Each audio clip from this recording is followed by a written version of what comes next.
Praise lord హల్లెలూయా. ఈ విశ్వాస గృహం అనే ప్రోగ్రాం చూస్తూ అందరికీ ప్రభుపేట వందనాలు. స్తుతి పాటతో ప్రార్థనతో మనం దేవుని వాక్యం ధ్యానిస్తాం. విలువైనది సమయము ఓ నేస్తమా, ఘనమైనది జీవితం ఓ ప్రియతమా. విలువైనది సమయము ఓ నేస్తమా, ఘనమైనది జీవితం ఓ ప్రియతమా. సమయము పోనివ్వక సద్భక్తితో సంపూర్ణతకై సాగెదము. సమయము పోనివ్వక సద్భక్తితో సంపూర్ణతకై సాగెదము. క్రీస్తుతో మనము లేపబడిన వారమై పైనున్న వాటిని వెతకిన ఎడల, క్రీస్తుతో మనము లేపబడిన వారమై పైనున్న వాటినే వెతకిన ఎడల, గొర్రెపిల్లతో కలిసి సీయోను శిఖరముపై నిలిచెదము. గొర్రెపిల్లతో కలిసి సీయోను శిఖరముపై నిలిచెదము. విలువైనది సమయము ఓ నేస్తమా, ఘనమైనది జీవితం ఓ ప్రియతమా. సమయము పోనివ్వక సద్భక్తితో సంపూర్ణతకై సాగెదము. శోధన మనము సహించిన వారమై క్రీస్తుతో మనము శ్రమించిన ఎడల, శోధన మనము సహించిన వారమై క్రీస్తుతో మనము శ్రమించిన ఎడల, సర్వాధికారి అయిన ప్రభువుతో కలిసి ఏలెదము. సర్వాధికారి అయిన ప్రభువుతో కలిసి ఏలెదము. విలువైనది సమయము ఓ నేస్తమా, ఘనమైనది జీవితం ఓ ప్రియతమా. సమయము పోనివ్వక సద్భక్తితో సంపూర్ణతకై సాగెదము. క్రీస్తుతో మనము సింహాసనముపై పాలించుటకై జయముందుటకు, క్రీస్తుతో మనము సింహాసనముపై పాలించుటకు జయముందుటకు, సమర్పణ కలిగి పరిశుద్ధతలో నిలిచెదము. సమర్పణ కలిగి పరిశుద్ధతలో నిలిచెదము. విలువైనది సమయము ఓ నేస్తమా, ఘనమైనది జీవితం ఓ ప్రియతమా. సమయము పోనివ్వక సద్భక్తితో సంపూర్ణతకై సాగెదము. ప్రైజ్ ది లార్డ్ హల్లెలూయా. సైనికులకు అధిపతి యెహోవా, మా నిజమైన దేవ, మాకు బహుగా ప్రేమిస్తున్నాం మా దేవ. ఈ సమయంలో ఆరాధించడానికి, ప్రార్థించడానికి, మీ వాక్యం ధ్యానించడానికి మాకు సమయం ఇచ్చినందుకు మీకు వందనాలు చెల్లిస్తున్నాం. మీ పరిశుద్ధ రక్తంతో మమ్మల్ని కడగండి, మీ వాక్యంతో మాకు బలపరచండి, మీలో మా విశ్వాసం దృఢపరచండి, మీ ముఖకాంతి మా మీద ప్రకాశించండి. మీ అగ్ని అభిషేకంతో నింపి మీ పరిశుద్ధాత్మతో మాకు నిరంతరం నడిపి మీరే మహిమ ఘనత ఆరాధన యుగయుగకు పొందుకోమని యేసుక్రీస్తు అనే పరిశుద్ధమైన ఘనమైన బలమైన నామములో అడిగిపెట్టుకున్నాం తండ్రి. Amen, amen, amen. Praise the Lord. ఇప్పుడు మన మధ్యలో సిస్టర్ సారా గారు ఉన్నారు.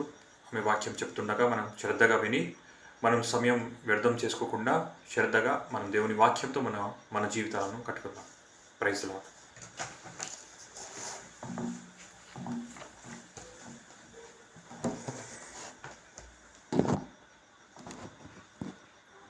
Praise the Lord hallelujah. ఎలా ఉన్నారు? అందరు మంచిగా ఉండాలి, దేవుని కృపలో ఆరోగ్యంగా ఉండాలి. మనం రోజు దేవుని మాటలు నేర్చుకుంటున్నాం. మనం ఎలా ఉండాలో దేవుడు మనకు నేర్పిస్తున్నాడు.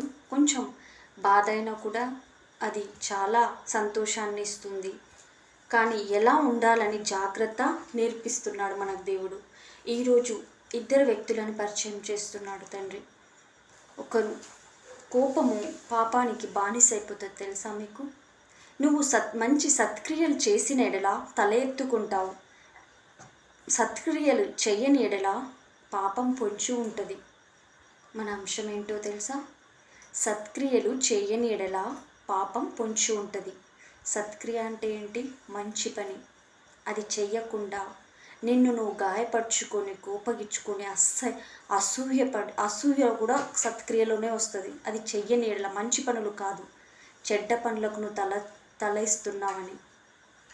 సత్క్రియలు చెయ్యని ఎడల పాపం పొంచి ఉంటుంది. మనం చేసే పని చేయకుండా వ్యర్థమైన పనిలో నిమగ్నమై విసుక్కుంటూ కోపంతో తెలియక తప్పుడు పనులు మనం ఎప్పుడైతే ఎంటర్ అవుతామో మనకు తెలియకుండానే మనకు ఊపిరాడకుండా సమస్యలు, ఊపిరాడకుండా ఏదో చేయాలనుకుంటాం, ఏదో ఒకటి చేస్తాం. అందుకు కాబట్టి ఈరోజు సూటిగా దేవుడు మనతో మాట్లాడుతున్నాడు. పాపం పొంచి ఉంటుందంట. ఎలా పాపం పొంచి ఉంటుంది? దేని వలన పాపం పొంచి ఉంటుంది? ఏం చేస్తే అలా ఆ పాపం ఎలా పొంచి ఉంటుంది అంటే ముందు జాగ్రత్త ఇది.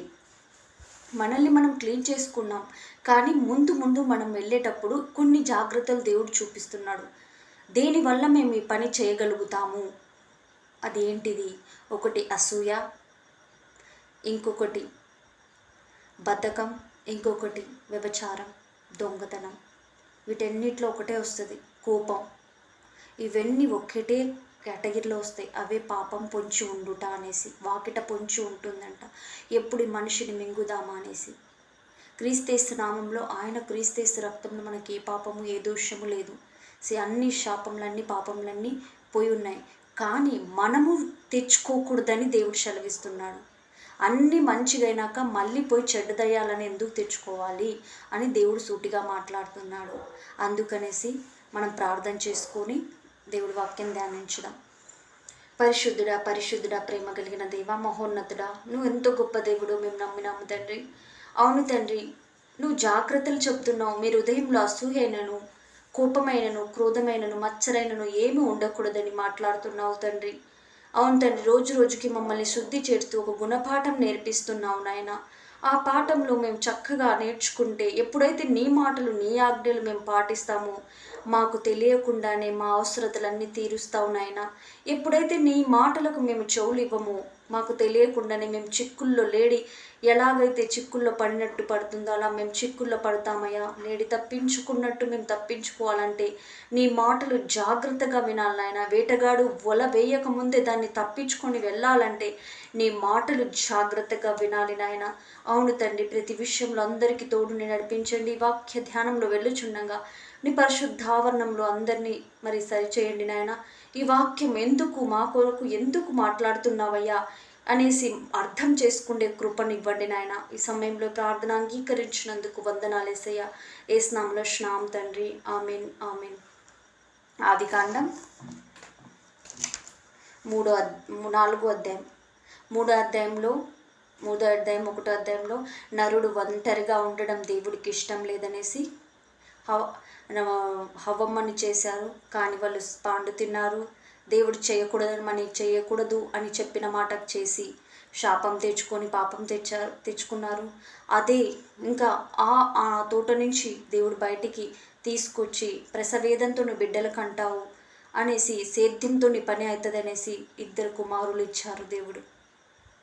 ఆ 2 కుమారులు ఎవరు తెలుసా? పెద్దవాని పేరు కయ్యోన్, చిన్నవాని పేరు హేబేలు.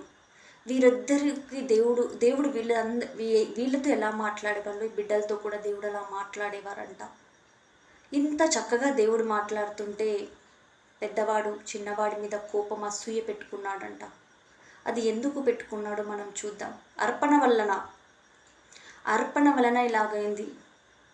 అర్థమవుతుందా? దేవుడికి ఇచ్చేటప్పుడు నిండు మనస్సుతో ఇవ్వాలి, పిసినితనంతో ఇవ్వకూడదు. దేవుడు మాట్లాడతాడంట. నీకు సమృద్ధి ఉన్నప్పుడు దేవుడికి ఇచ్చేటప్పుడు నీ హృదయం కూడా మంచిగా ఉండాలని దేవుడు సెలవిస్తున్నాడు. ఎందుకంటే ఈ అర్పణల విషయమయ్యే 2కి కోపం వచ్చింది, 2కి అసూయ వచ్చింది అన్నదమ్ముళ్ళకి. ఎందుకంటే తమ్ముళ్ళలో కల్ముషం లేదు, అన్నలో పిసినారి కొట్టుతనం ఉంది. ఆ పిసినారి కొట్టుతనం మనం దేవుడి దగ్గర చూపించకూడదని దేవుడు సెలవిస్తున్నాడు. ఇది వీళ్ళిద్దరు చక్కగా ఉన్నప్పుడు అపవాది ఎలా వీళ్ళిద్దరి స్నేహాన్ని విడగొట్టాడో, ఎలా తన మనసును కఠినపరుచుకున్నాడో మనం ఎందుకంటే దేవుడు మనకు గర్దించేటప్పుడు, దేవుడు మాటలు మనకు వచ్చేటప్పుడు ఇది మన కోసం కాదులే అని మంచి వేరే వాక్యాలు మనం వింటుంటాం, తప్పులేదు. కానీ మన హృదయాన్ని మార్చే వాక్యాలు కూడా కావాలి కదా. మనలో ఏమైనా ఇలాంటి పొరపాటు ఉందేమో, ఇది తీసివేయాలన్న వాక్యం కూడా కావాలి కదా. అది ఎవరు చెప్తారు? మనం చదివితే మనం ఒకవేళ దేవుని కృప వల్ల మనం ఈ అధ్యాయం వచ్చి చదవడానికి వచ్చినా కూడా దీన్ని తిప్పేసి వేరే చదువుతాం. అందుకేమో సూటిగా దేవుడు ఈరోజు మాట్లాడుతూ దేవుడు ప్రేమించాడు, ఇద్దరు అర్పణలు తీసుకొస్తున్నారంట. 4వ అధ్యాయం చదువుదాం. ఆదాము తన భార్య అయిన హవ్వకు కూడి ఉండగా ఆమె గర్భవతి అయి కయ్యోనును కని, యెహోవా దయ వలన నేను ఒక మనుషుని సంపాదించుకునేనను. తర్వాత ఆమె అతని తమ్ముడు హేబేలును కనెను. హేబేలు గొర్రెల కాపరి, కయ్యోను భూమిని సేద్యపరచువాడు. కొంతకాలమైన తర్వాత కయ్యోను పొలము పంట కొంత యెహోవాకు అర్పణముగా తెచ్చి, హేబేలు కూడా తన మందలో తొలుచూపులను పుట్టిన వాటిలో క్రొవ్వినది వాటిని కొన్ని తెచ్చెను. యెహోవా హేబేలు అతని అర్పణమును లక్ష్యం పెట్టెను, కయ్యోను అతని అర్పణము ఆయన లక్ష్య పెట్టలేదు. ఏమైందంట ఇక్కడ? ఇద్దరు పెద్దవాళ్ళు అయినరు, మంచిగా దేవుడితో ముచ్చట్లాడుతున్నాడు, మంచిగా అయింది. కానీ ఇతడికి మంచి పంట వచ్చింది. కానీ అర్పణం తీసుకెళ్ళేటప్పుడు పిసినారితనంగా తీసుకెళ్ళాడంట. కొద్దిగా నీకు సమృద్ధినిచ్చాడు దేవుడు, అది నీ తప్పవుతుంది. కానీ ఈ మనస్సును బట్టి ఉంటుంది మన అర్పణమైనా, మన ప్రార్థనైనా, మన ప్రేమైన దేవుడికి. అది ఇష్టంగా తమ్ముడు ఏం చేశాడంట, తను గొర్రెల కాపరి అంట. అరే నా దేవుడికి కుంటిది గుడ్డిది నాకు వద్దు అనేసి తను ఏం చేశాడో తెలుసా? మంచిది, క్రొవ్వింది, బలమైనది, అది దేవుడు ఇష్టపడతాడని దాన్ని బలమైనది, కొరవ్వినది, మంచిది ఒక గొర్రెని గొర్రెని తీసుకెళ్ళాడంట. ఇద్దరు దేవుడి దగ్గరికి తీసుకెళ్ళాడంట. కానీ ఎవరి అర్పణం దేవుడికి ఇష్టమైంది? గొర్రెలు. ఆ తెచ్చిన తమ్ముడు అర్పణ ఇష్టమైందంట. కయ్యూని అర్పణకి ఇష్టపడలేదంట దేవుడు. మనం ఇచ్చేటప్పుడు కూడా మంచిగా, అది నీ గర్భఫలమైనా కూడా, నీ సమయమైనా కూడా, నీకొచ్చే దాంట్లో అయినా కూడా దేవుడికి మంచిది ఇవ్వాలి. దేవుడికే కాదు, ఎవరైనా మనకు ఆహారం పెట్టమని మనకు వస్తే మనం ఎవరైనా సరే వాళ్ళు ఎవరైనా కూడా నీ ఇంటికి వచ్చినా, నువ్వెవరికైనా ఇవ్వాలనుకున్నా మంచిది కాకపోతే పడే. నీకు అది నీకే నచ్చకపోతే, నువ్వే తినలేకపోతే వేరే వాళ్ళకి ఇస్తే అది చాలా పాపం. అది నువ్వు తినొద్దు, వేరే వాళ్ళకి ఇవ్వద్దు, పడేసే. నువ్వేదైతే తింటున్నావో మంచిది, అలాంటిదే వాళ్ళకు కూడా ఇవ్వమని దేవుడు సెలవిస్తున్నాడు. మనం ఏం చేస్తాం తెలుసా? మనకు పనికిరాంది అది ఎన్ని రోజులదో మనకి ఇంకొకరికి ఇస్తాం. మనం ఎందుకు ఆలోచించాం? వాళ్ళది కూడా ప్రాణమే కదా, వాళ్ళకు కూడా దేవుడే చేశాడు కదా. అది దేవుడికి అస్సలు నచ్చదంట. ఎందుకంటే బీదలను చేర్చుకున్నవాడు నన్ను చేర్చుకున్నట్టు అన్నాడు, నాకు అప్పిచ్చినట్టు అన్నాడు. బీదలకు ఎప్పుడైతే కనికరించి వారికి ఇస్తామో ఆయనకు అప్పిచ్చినట్టు అంట. మరి అలా అప్పు దేవుడికి ఇచ్చినప్పుడు ఆయనకి ఇచ్చేది కూడా మంచిగా ఉండాలి కదా. దేవుడే ఇతడు పంట ఇచ్చాడు, ఇతడు పరీక్షిస్తున్నాడు, వీళ్ళిద్దరిలో నన్ను ఎవరు ఎక్కువ ప్రేమిస్తారనేసి. కానీ హేబేలు అర్పణం ఆయనకు నచ్చిందంట, తమ్ముడు అర్పణం. అప్పుడు ఏమవుతుందో తెలుసా? కాబట్టి కయ్యోను అతని అర్పణము ఆయన లక్ష్య పెట్టలేదు. కాబట్టి కయ్యోను మిక్కిలి కోపం వచ్చి అతడు తన ముఖమును చిన్నబుచ్చుకున్నగా. చాలా కోపం అంట, కోపము నాశనమే. తన కోపం తనకే శత్రువు అని చెప్పాడు దేవుడు. ఆ కోపంలో మనం ఏం చేస్తామో మనకే తెలియదు. ఆ కోపం వచ్చినప్పుడు ఒక క్షణం ఆగమని దేవుడు సెలవిస్తున్నాడు. ఎందుకంటే ఆ కోపం వల్ల చాలా అనార్థకములు జరుగుతాయి. నీ ఆరోగ్యం పాడైపోతుంది, నీ ఇంట్లో ఎన్నో వస్తువులు పాడైపోతాయి, నిన్ను నువ్వే గాయపరుచుకుంటావు. ఆ తర్వాత అంతా అయిపోయినాక నువ్వు ఎంత ఏడ్చినా ప్రయోజనం లేదని దేవుడు సెలవిస్తున్నాడు. ఎందుకయ్యా నీకు అంత కోపం వచ్చిందని దేవుడు అంటున్నాడంట. ఎందుకు ముఖం వికారంగా పెట్టుకున్నావు? ఎందుకు ముఖం చిన్నబుచ్చుకున్నావు? నేను నీ తమ్ముడు అర్పణం నా ఇష్టము, నాకు నచ్చింది, నాకు నచ్చింది చేశాడు. ఎవరైనా ఎదిగేటప్పుడైనా, ఎవరైనా దేవుడికి ఇష్టంగా ఉండేటప్పుడైనా మనం అసూయపడకూడదు బిడ్డలారా. దీవించాలి. వాళ్ళు పైకి వస్తున్నారే, వాళ్ళకి తొక్కి మనం రావాలి అని ఎప్పుడు మనం ఆలోచించకూడదు. దేవా, అతడికి అంతగా ఆశీర్వాదకరంగా మార్చావు, అందుని బట్టి నీకు కృతజ్ఞత అయ్యా అనాలి. అది ఒక తల్లి గర్భంలో పుట్టిన వారికి చూడండి ఎంత అసూయ ఉందో, ఎంత కోపం ఉందో. ఆ అసూయతో వాళ్ళ జీవితాలు వాళ్ళే ఒకరి తన గర్భంలో పుట్టిన వాళ్ళ గురించే చెప్తున్నాను నేను. దేవుడు ఇక్కడ ఆ అసూయ గురించి మిమ్మల్ని మీ జీవితాలే పాడు చేసుకుంటారు అని దేవుడు సెలవిస్తున్నాడు. ఇక్కడ కోపంతో రగిలిపోతున్నాడంట. అరే, నా తమ్ముడు అర్పణలు దేవుడు ఆలకించాడు, నా తమ్ముడిని ఘనత వస్తుంది, నాకెందుకు రాలేదంటే నువ్వే కదా నీ చేతులారా చేసుకున్నది, నీకు అర్హత లేదు కోపపడ్డానికి కూడా. అయినయ్యా, నాది తప్పైపోయింది, నేనేదో తెలియక ఇలాంటి అర్పణం తెచ్చాను, ఒక్క మాట ఒప్పేసుకుంటే పోతుంది కదా. లేదు, అహంకారం, కోపం తమ్ముడి మీద, అసూయ. ఒక తల్లి బిడ్డలే చూడండి వీళ్ళు. మరి వీళ్ళు ఎలా ఉంటే మరి ప్రపంచంలో ఎలా మనం ఎలా జీవిస్తుంటాం? ఇవి మనలో ఉండకూడదని దేవుడు ఇలా మాట్లాడుతున్నాడు. మిమ్మల్ని ఏదో చేయాలని కాదు ఈ వాక్యం మీ దగ్గరకు వచ్చింది.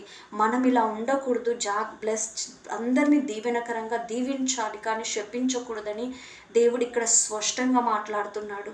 నీ కోపం ఎందుకు వస్తుంది ఇంకొకరి మీద అనేసి దేవుడు సెలవిస్తున్నాడు. కోపపడాల్సింది దేవుడి మీద. అయ్యా, నువ్వు నా అర్పణలు అంగీకరించాలని అడగాల్సింది దేవుడికి. కానీ బలహీనుడమైన చిన్నగా నీతో ఆడుకున్న నీ తమ్ముడి మీద నీకు కోపం వచ్చిందే. కోపం వస్తే పర్వాలేదు, అసూయ పెట్టుకున్నాడు, క్రోధం పెట్టుకున్నాడు, ఏమని మిక్కిలి కోపము వచ్చింది. అతడు తన ముఖమును చిన్నబుచ్చుకొనగా, యెహోవా కయ్యంతో, నీకు కోపమేలా, ముఖము చిన్నబుచ్చుకున్నావేమి? నీవు సత్క్రియలు చేసిన ఎడల తల ఎత్తుకునవా?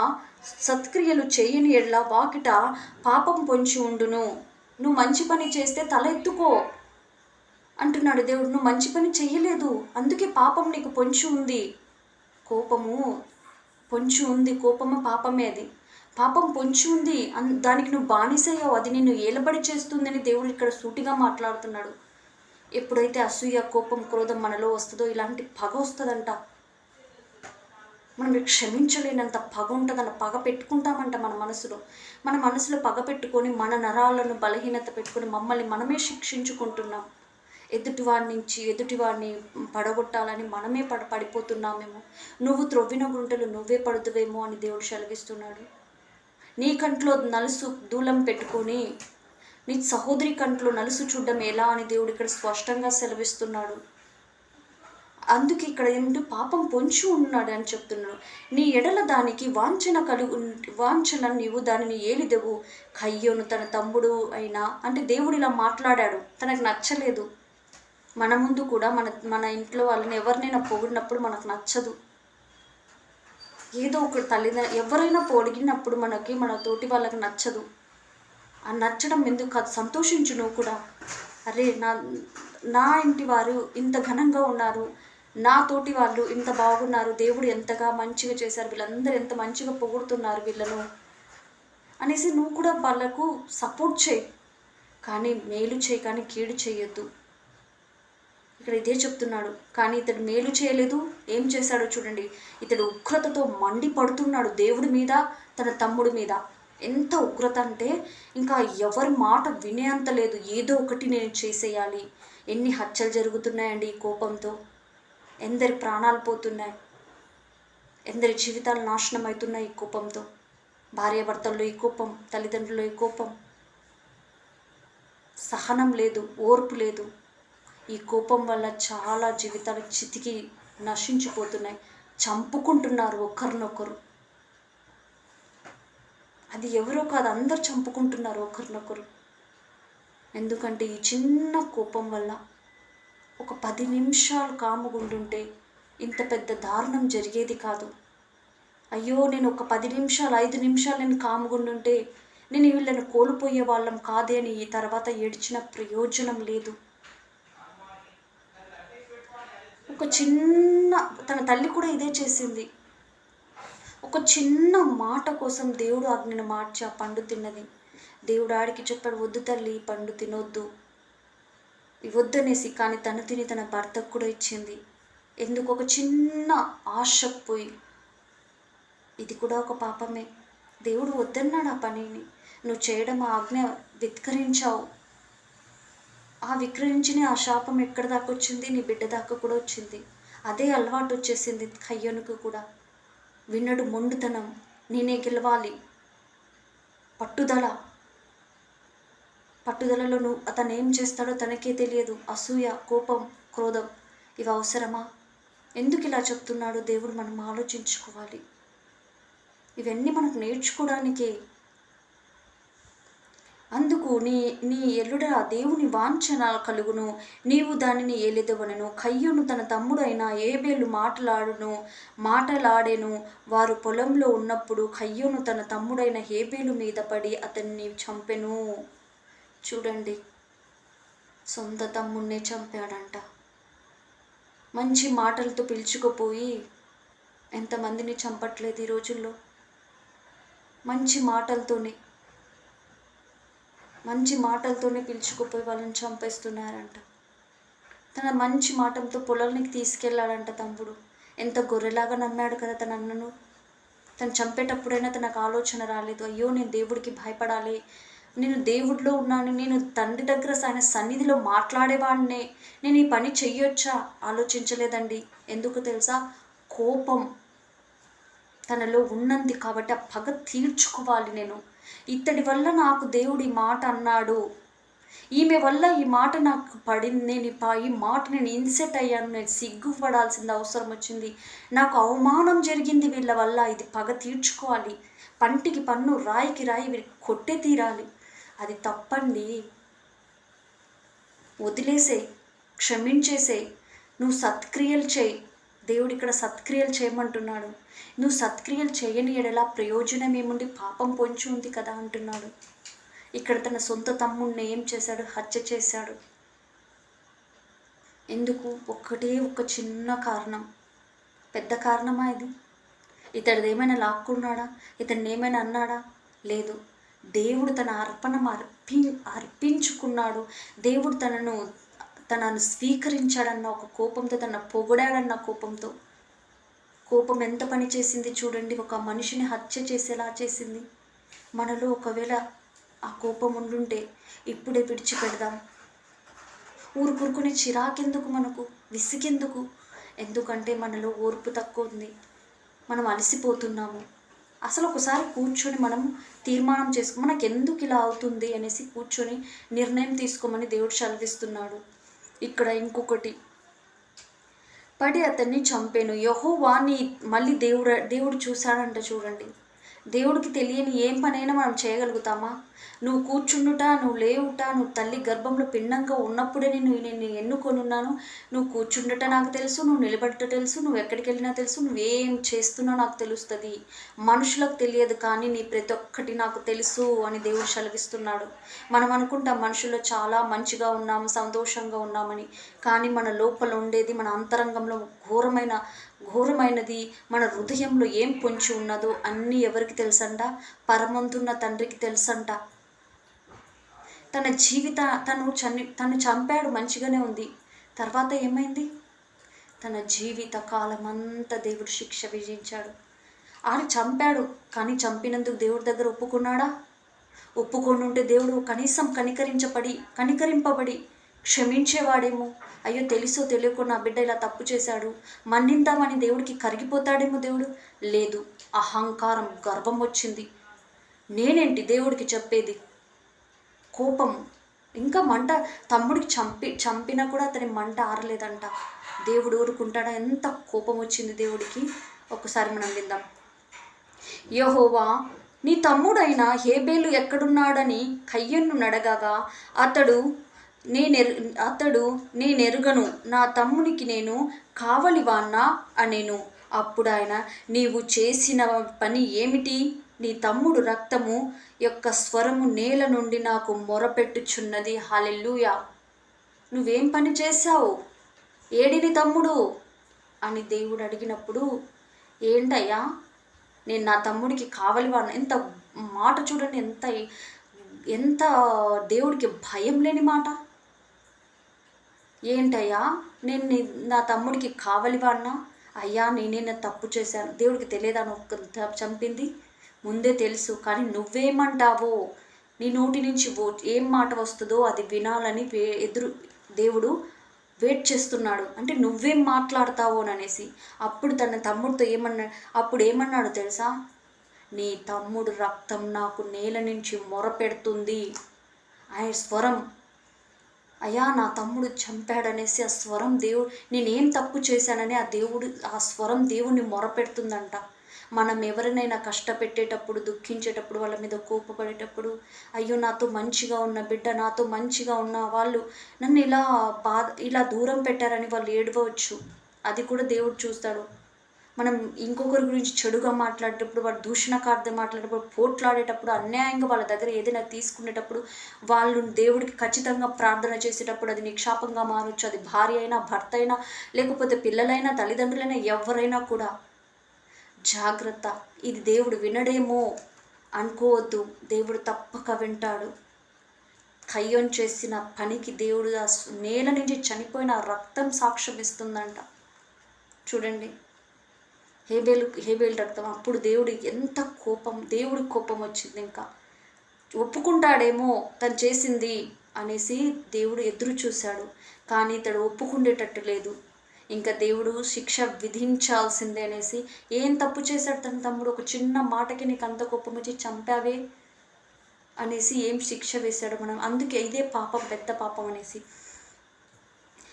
నేల నుండి నాకు మొరుపెట్టుచున్నది, కావున నీ తమ్ముడు రక్తము నీ చేతిలో నుండి పుచ్చుకొనిటకు నోరు తెరిచిన ఈ నేల మీద ఉండకుండా నీవు శపింపబడదవు. నీ చేతిలో ఆ రక్తం ఇంకా ఉంది. నువ్వు ఏ నేలతో నువ్వు సేద్యం చేస్తున్నావో ఆ నేల శపించబడునుగాక అన్నాడంట. శపించబడునుగాక అని దేవుడు నోటితో ఎప్పుడు అన్నాడు. అప్పుడు ఏం జరిగిందో మనం విందాం. తెరిచి ఈ నేల మీద ఉండకుండా నీవు శపించబడదువు. నీవు నేలను సేద్యపరచినప్పుడు అది తన సారమును ఇక మీదట నీకు ఇవ్వదు. నీవు భూమి మీద దిగులు పడుచు దేశదిమ్మరివై ఉందువలేన నేను అందుకు కయ్యును, నా దోష శిక్ష నేను భరించలేనంత గొప్పదయా. అప్పుడు కళ్ళు తెరిచాడంట. ఇంకా చాలా ఎక్కువైపోయింది, నువ్వు ఒప్పుకోవు, మొండుగా ఉన్నావు, ఇంకా నువ్వు ఏ నెల నుంచి నువ్వు పని చేస్తున్నావో ఇంకా ఆ నెల నీ మాట వినదు. ఇంకా ఆ నేల నుంచి నీకు పంట రాదు. ఇంకా ఆ నేల నుంచి నీకు శపించడం. ఎట్లా ఉంటావో తెలుసా? దేశ దిమ్మరివై తిరుగుతావు నువ్వు. ఇదంతా ఎందుకు వచ్చిందండి? ఆలోచించండి. ఒక చిన్న కోపం వల్ల. పోనీలే, నా తమ్ముడు అర్పణం నా అర్పణం ఒకటే కదా, నా తమ్ముడికి దీవిస్తే ఏంటి, నా తమ్ముడు మంచిగా ఉంటేమి, నేను మంచిగా ఉంటేమి, మేమిద్దరం ఒకే తల్లి బిడ్డలమే కదా అని ఆలోచించుంటే అతడు దేశదిమ్మరివై శపించబడి దేశదిమ్మరివై తిరిగేటోడు కాదు. అసూయతో, కోపంతో తన చేతులారా తన జీవితాన్ని పాడు చేసుకున్నాడు. ఇద్దరు అక్కా చెల్లెలు కూడా ఉండేవాళ్ళు యాకోబుకి. ఆ యాకోబు భార్యలు ఇద్దరు అక్కా చెల్లెలు. రాహేలు చాలా అందగత్త, లేయ కూడా జబ్బు కల్లది. తను అంత అందంగా ఉండదు. కానీ తన తండ్రి చేసిన మోసానికి లేయకిచ్చి పెళ్లి చేశారు. రాహేలుకి చేసుకోవాల్సింది. కానీ లేయ ద్వేషింపబడుట దేవుడు చూశాడంట. ఈ రాహేలు లేయ మీద అసూయ పెట్టుకున్నదంట, కోపం పెట్టుకున్నదంట అక్క మీద. సొంత కడుపులో పుట్టిన వాళ్ళే అండి వీళ్ళు. అక్క మీద కోపం పుట్టుకుందంట. నా భర్తను తను తీసుకుంది, నా తండ్రి నన్ను మోసం చేశాడు అనేసి తన మీద కోపం పెట్టుకుందంట. కానీ తన భర్త కూడా తను ప్రేమించేవాడు కాదంట. అది ఎవరు చూశారు? దేవుడు చూశాడు. తన భర్త కూడా పెళ్లి చేసుకున్నాడే కానీ తను ప్రేమించేవాడు కాదంట. కానీ రాహేల్ని ఎక్కువ ఇష్టపడేవాడంట. అలాంటప్పుడు దేవుడిని మొరపెడితే దేవుడు ఏం చేశాడో తెలుసా? యాకోబు తనను ప్రేమించినట్టు తనకెంతమంది తన గర్భం నుంచే యూదా గోత్రపు సింహాల్లాగా ఒక ఇశ్రాయేలు గోత్రంలాగా దేవుడు చేశాడు. అంటే సంతానాన్ని ఇస్తూ పోయాడు. ఈ తల్లి ఎవరైతే అసూయపడిందో ఆ తల్లి గర్భం మూయబడిందంట, మూసేశాడంట.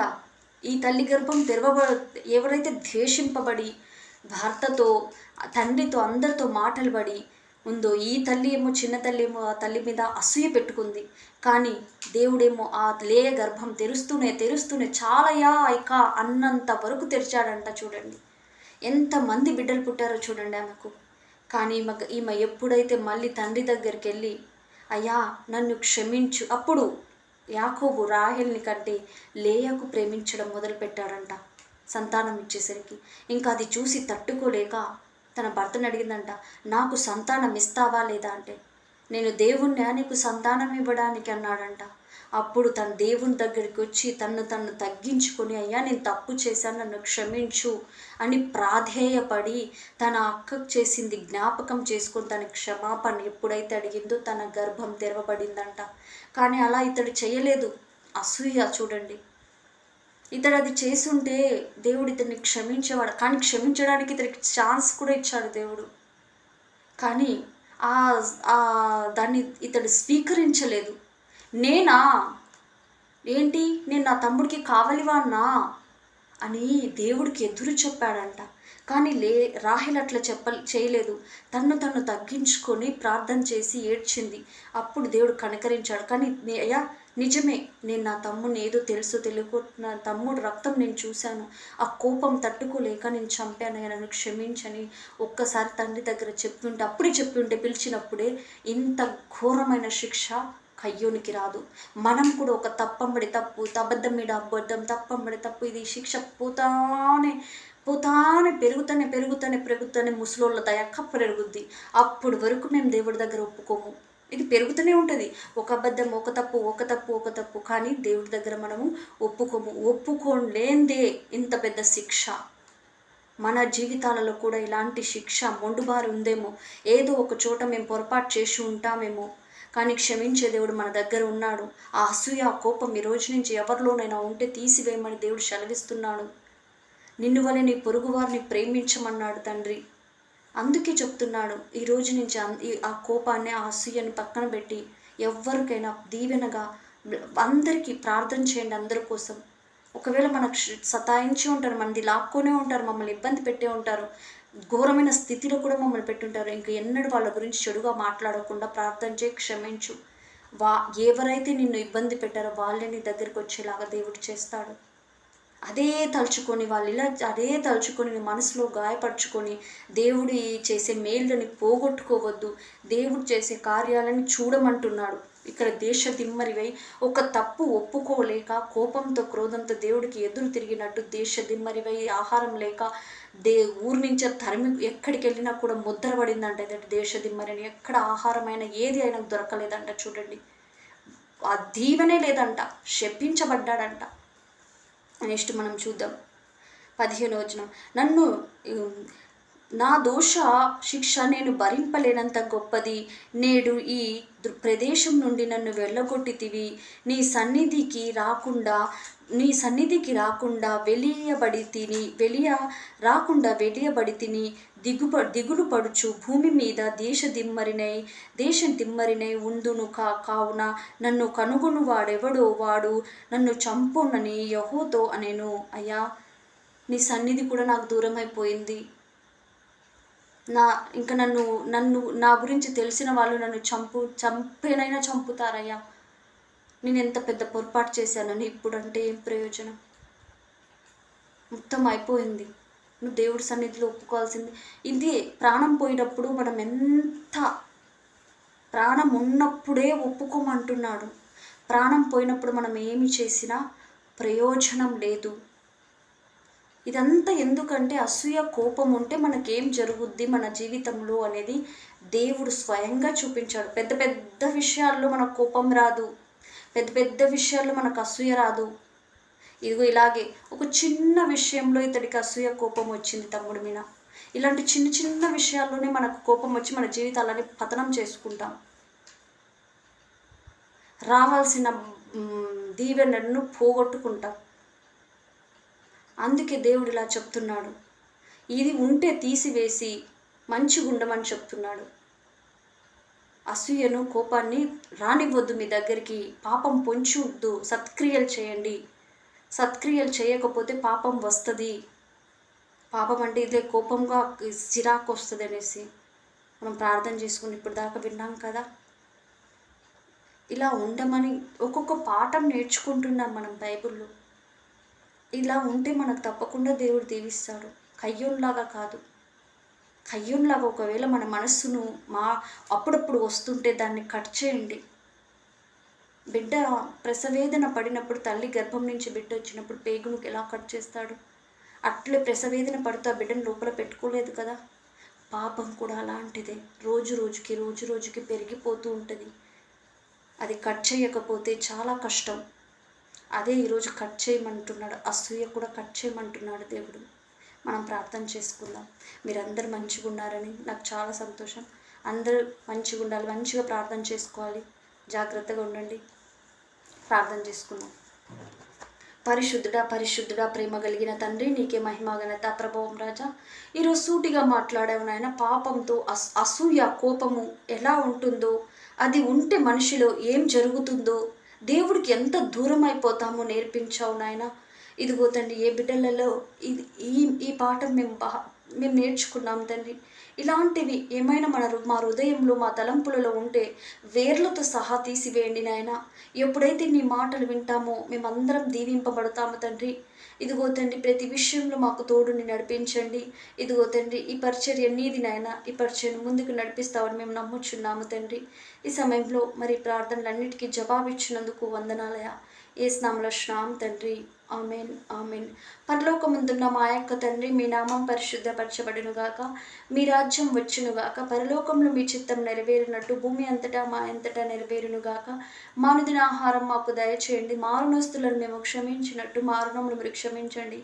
మాకు శోధనలోకి తేక దుష్టు నుంచి తప్పించండి. ఎందుకనగా రాజ్యం మహిమా బలము నీదే ఉంది మా తండ్రి.